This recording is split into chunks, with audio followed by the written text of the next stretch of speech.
Field Marshal Friedrich Paulus. History is often written by the victors, but the tragedies are authored by those who couldn't say no. Meet Friedrich Paulus, a man described by his peers as a brilliant desk general, the kind of officer who could organize a million-man logistics train on paper, but lacked the spine to lead them through the hell of Stalingrad. By late 1942, his Sixth Army, the most powerful strike force in the German Wehrmacht, was no longer an army. It was a dying animal trapped in a cage of rubble and ice. While the Soviet pincers closed at Kalach, creating a pocket that strangled 300,000 soldiers, Paulus sat in his bunker, waiting for a signal that would never come. He had the opportunity to launch a breakout when a relief force under Manstein clawed its way to within just 35 miles of the city. His tanks were fueled, his men were desperate, but Paulus refused to move without an explicit order from Hitler. He chose to obey a madman in Berlin rather than save the lives of the 250,000 men dying in the snow outside his door. The chilling reality of his failure reached its peak on January 30th, 1943, when Hitler promoted him to field marshal via radio. In German history, no officer of that rank had ever been captured alive. The promotion was a coded command for Paulus to commit suicide to avoid the shame of surrender. Paulus looked at the telegram, looked at his starving men, and chose the one thing Hitler didn't expect. He surrendered the very next morning. This choice was not an act of defiance, but the final collapse of a man who waited until his entire army was annihilated before making a decision. He became the first German field marshal in history to be taken prisoner, leaving behind a legacy of 91,000 frostbitten survivors, of whom only 6,000 would ever see Germany again. General Mark Clark. On June 4, 1944, Mark Clark rode into Rome like a conquering Caesar, surrounded by a fleet of photographers. He had finally captured his prize, but at a cost that makes military historians shudder. To get that single afternoon of glory, Clark had committed a strategic blunder so profound it arguably saved the German presence in Italy. While he was busy smiling for the cameras, an entire German army, the 10th Army, was escaping through a gap he had intentionally left open. He didn't just miss a chance to end the campaign. He actively chose to let the enemy live so he could be the first Allied general to claim a capital city. The betrayal of his own mission was calculated. His superior, General Alexander, had ordered him to cut off the German retreat at Valmontone. Doing so would have trapped the Nazis against the mountains and likely forced a surrender of the entire front. But Clark, driven by an insatiable ego, feared that if he followed orders, the British might share the credit for Rome's liberation. He pivoted his forces, ignored the German flank, and focused on the city. Because of this, the German 10th Army regrouped and fortified the Gothic Line, where they spent the next winter killing American soldiers by the thousands. This pattern of choosing vanity over tactical sense was Clark's signature. Before his grand parade, he had already burned through the lives of his men at Monte Cassino. His insistence on unimaginative frontal assaults against reinforced concrete bunkers resulted in 55,000 casualties.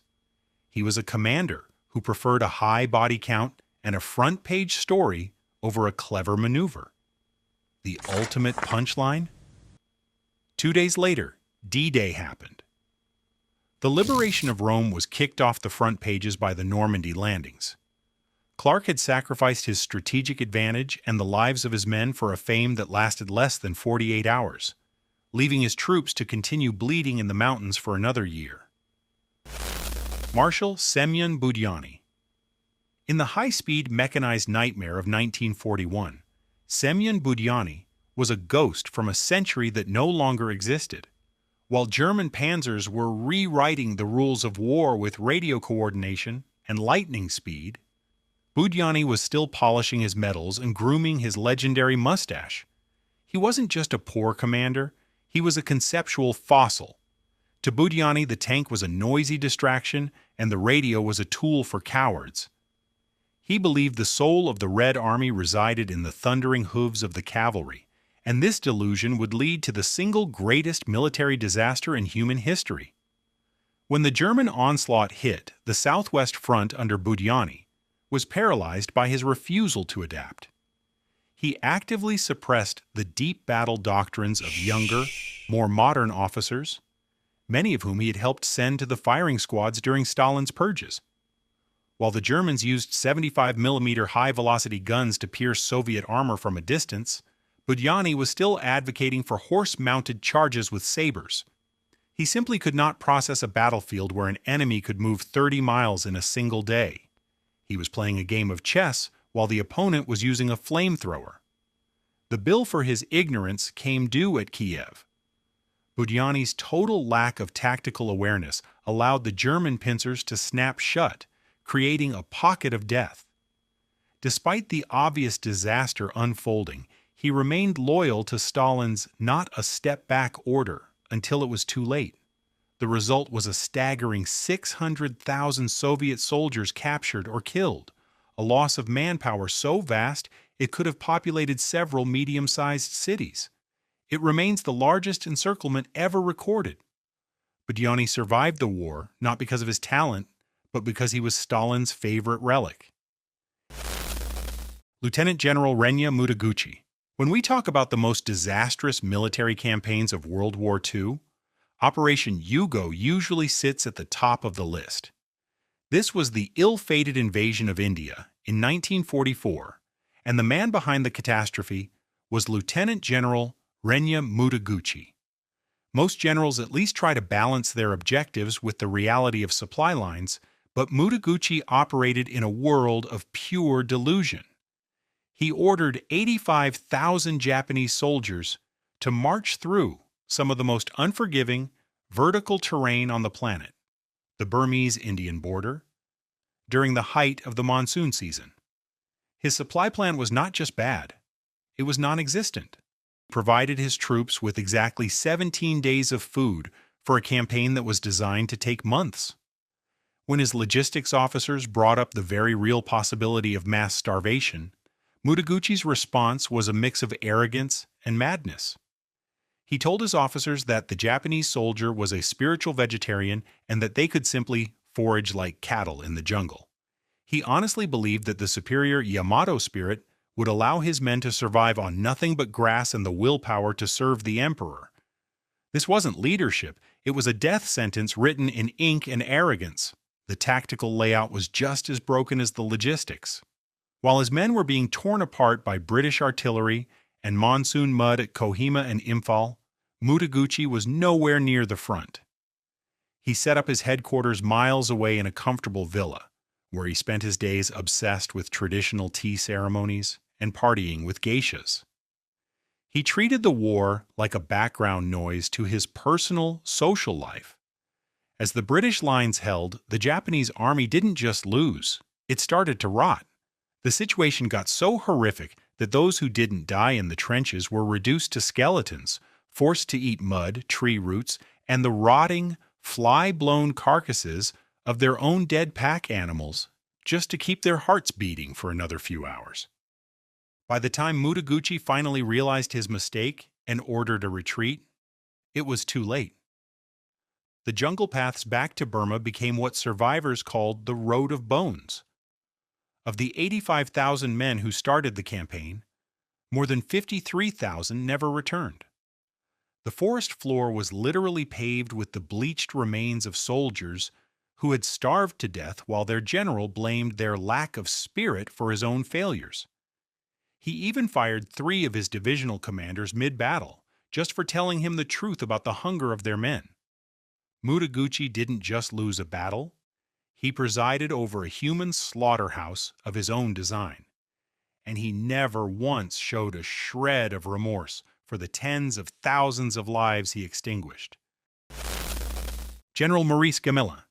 On May 14, 1940, the French Prime Minister sent a panicked telegram to London stating simply, "We have been defeated." This collapse of a global superpower was orchestrated by Maurice Gamelin, a man who commanded the 1.8 million-strong French army without ever seeing the sky.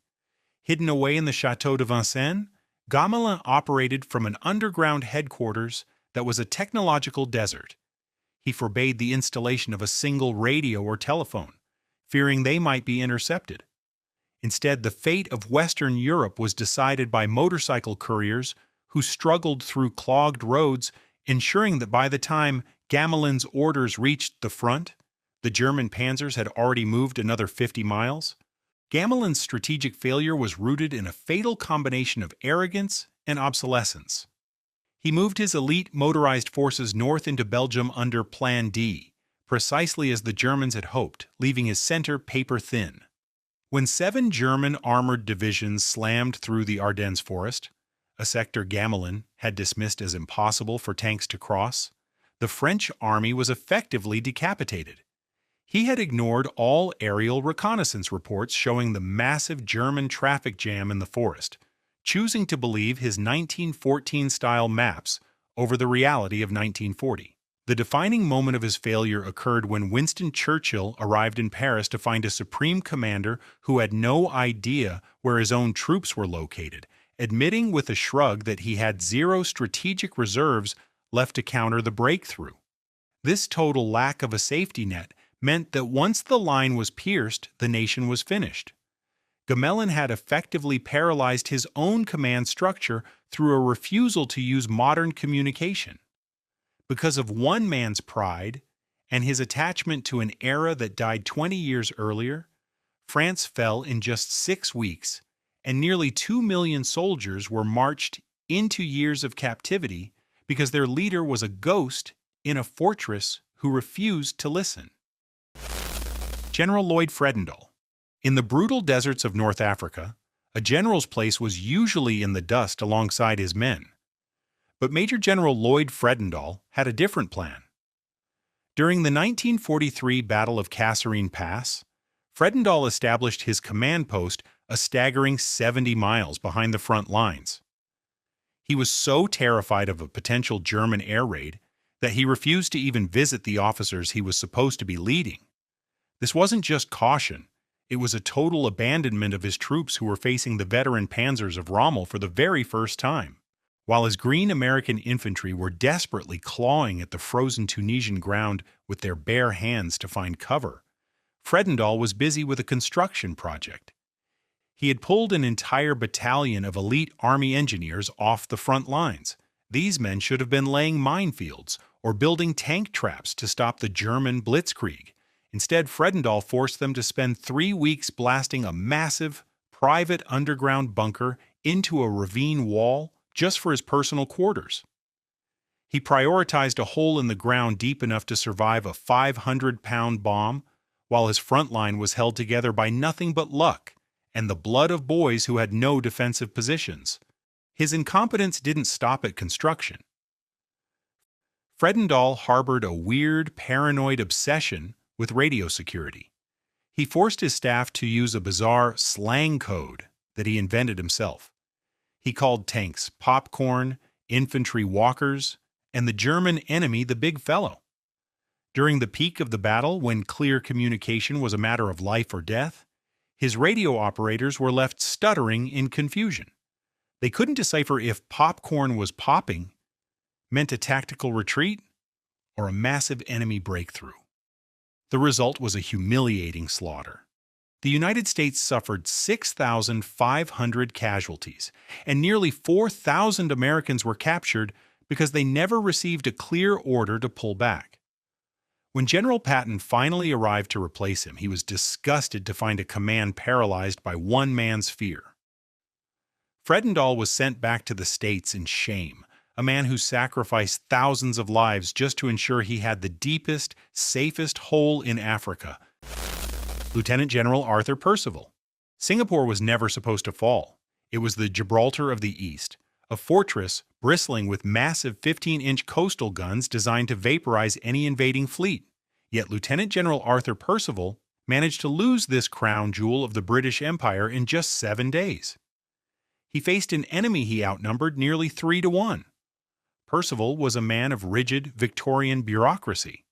He famously refused to build any fixed defenses on the northern shore of Singapore Island. Why? He believed that barbed wire and concrete bunkers would adversely affect the morale of the civil population.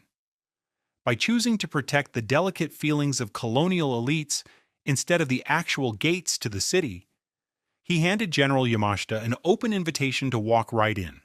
As the Japanese bicycle infantry tore through the Malayan jungle, Percival's command style dissolved into total paralysis.